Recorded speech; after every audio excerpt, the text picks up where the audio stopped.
नमो नमः. संस्कृत व्याकरणामधला अव्ययांचा हा घटक आहे 8वीला.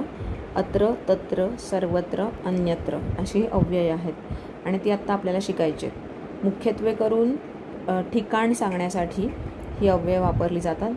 त्यातला सर्वत्र हे जे अव्यय आहे ते आपण मराठीतसुद्धा वापरतो. तर आता कसं आहे, अत्र तत्र म्हणजे काय आणि अन्यत्र म्हणजे काय ते बघूया. कुत्र या प्रश्नार्थक अव्ययानी आपण तो प्रश्न विचारतो. कुत्र अस्ति, अत्र अस्ति. पुष्पम कुत्र. आता इथे तुम्हाला दिसतंय ह्या पक्षाच्या हातामध्ये पुष्प आहे आणि म्हणून तो पक्षी काय म्हणतोय आपल्याला, पुष्पम अत्र. आपण त्याला प्रश्न काय विचारला, पुष्पम कुत्र. आता इथे प्रत्येक वेळेला अस्ति, भवती, वर्तते ही क्रियापदं वापरली नाही तरीसुद्धा चालतात. पण इथे इंग्रजीमध्ये धिस आणि दॅट असं जे आपण वापरतो तसाच अर्थ इथे अत्र आणि तत्रमध्ये आहे. जेव्हा वस्तू जवळ असते, आपल्या हातात असते, आपल्या हाताच्या अंतरावर असते, तेव्हा अत्र असं वापरतात. पुष्पम कुत्र, पुष्पम अत्र. आता इथे उजवीकडे जो मुलगा आहे तो फूल लांब आहे असं दाखवतोय, हाताने दाखवतोय. मग आपण त्याला काय विचारलं, पुष्पम कुत्र. तो म्हणतोय पुष्पम तत्र. आता इथे पण अस्ति, वर्तते, भवती ही क्रियापदं जी आहेत ती अंतर्भूतच आहेत त्याच्यात, ती वेगळी वापरण्याची काहीही आवश्यकता नाही. इथे काय बघितलं आपण, जवळ वस्तू असेल तर अत्र आणि लांब असेल तर तत्र. पुढचं बघूया. कंदुकः अस्ति अत्र. कंदुकः कुत्र अस्ति. डावीकडे तो जो बॉल आहे तो त्या मुलाच्या पायाच्या अगदी जवळ आहे, तो त्याला स्पर्श करू शकतोय आणि म्हणूनच कंदुकः कुत्र, कंदुकः अत्र. पण दुसऱ्या चित्रात मात्र, म्हणजे उजवीकडच्या चित्रात मात्र तो जो बॉल आहे तो, चेंडू आहे तो लांब आहे आणि त्याच्यामुळे कंदुकः कुत्र, कंदुकः तत्र. इथे काठ्या दिसत आहेत आपल्याला, एका हातामध्ये धरलेल्या काठ्या डावीकडे दिसत आहेत. तर तिथे हातात धरलेल्या काठ्या जवळ आहेत. काष्ठानी कुत्र, काष्ठानी अत्र. आता इथे तुम्ही म्हणाल की काठी हा स्त्रीलिंगी शब्द असला पाहिजे, पण काष्ठ हा जो शब्द आहे म्हणजे लाकूड, लाकडाच्या काठ्या दिसत आहेत ना आपल्याला इथे, तर हा जो काष्ठ शब्द आहे तो संस्कृतमध्ये नपुंसकलिंगी आहे आणि म्हणून तो वनमप्रमाणे चालतो. अनेक आहेत आणि म्हणून बहुवचन आहे, म्हणून काष्ठानी, वनानी प्रमाणे. काष्ठानी कुत्र, काष्ठानी अत्र. आता इथे उजवीकडे तो दाखवतोय की तिकडे पसरलेल्या आहेत काठ्या आणि लांब आहेत त्या. काष्ठानी कुत्र, काष्ठानी तत्र.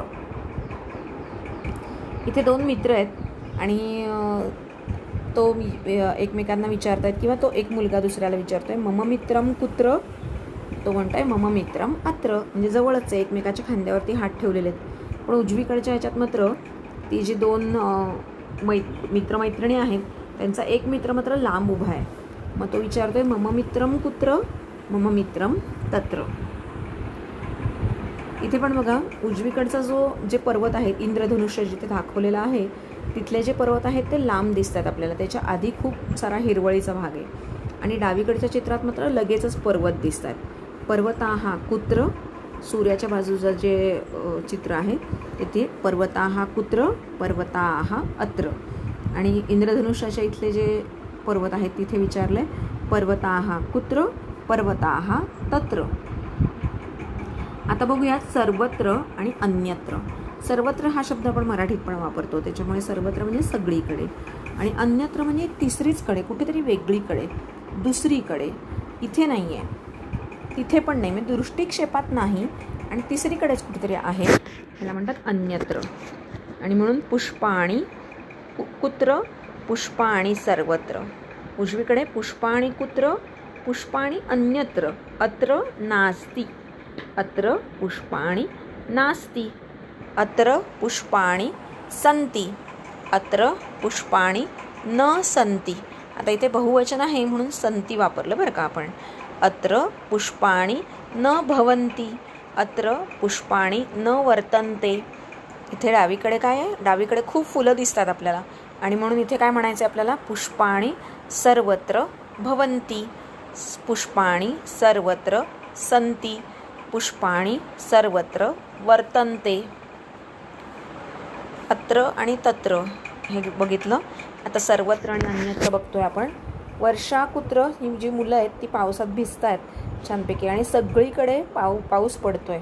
वर्षा कुत्र, वर्षा सर्वत्र, जलम अपि सर्वत्र. इकडे उजवीकडे मात्र ते जे शेतकरी मित्र आहे आपला, तो पावसाची वाट बघतोय. पाऊस काही पडलेला नाही आहे पण तिथे.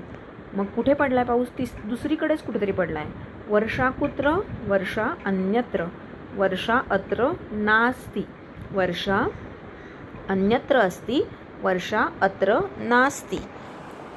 डावीकडे मात्र वर्षा सर्वत्र अस्ति.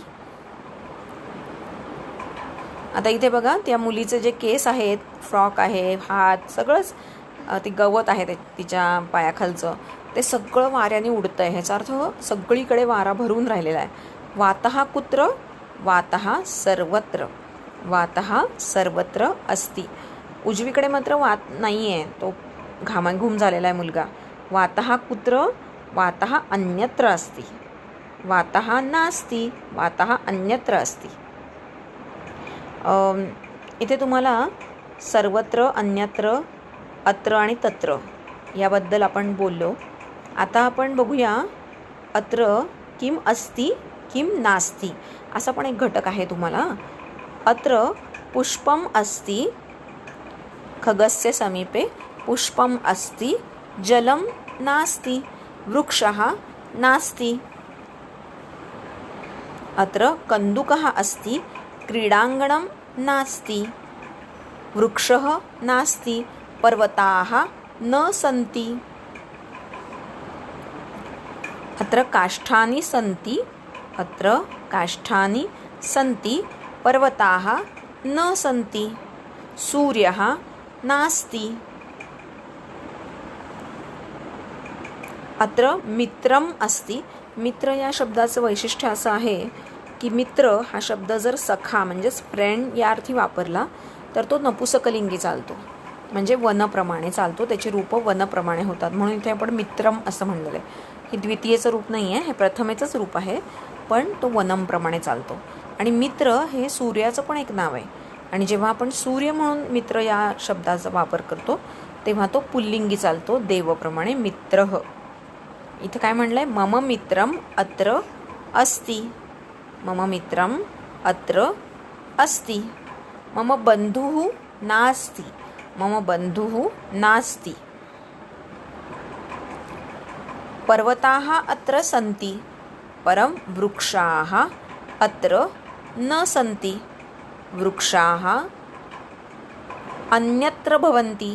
असं पण तुम्हाला इथे वापरता येईल. पर्वताः वृक्षाः अन्यत्र भवन्ति, वृक्षाः अत्र न सन्ति. असे तुम्ही आपली आपली वाक्य तयार करू शकता. या सगळ्याचीच म्हणजे सर्वत्र, अन्यत्र, अत्र, तत्र या सगळ्याची जर तुम्ही वाक्य तयार केलीत ना तर तुम्हाला खूप छान त्याचा सराव होईल. आणि सराव झाला की आपल्याला प्रत्येक गोष्ट नीट येते. धन्यवाद.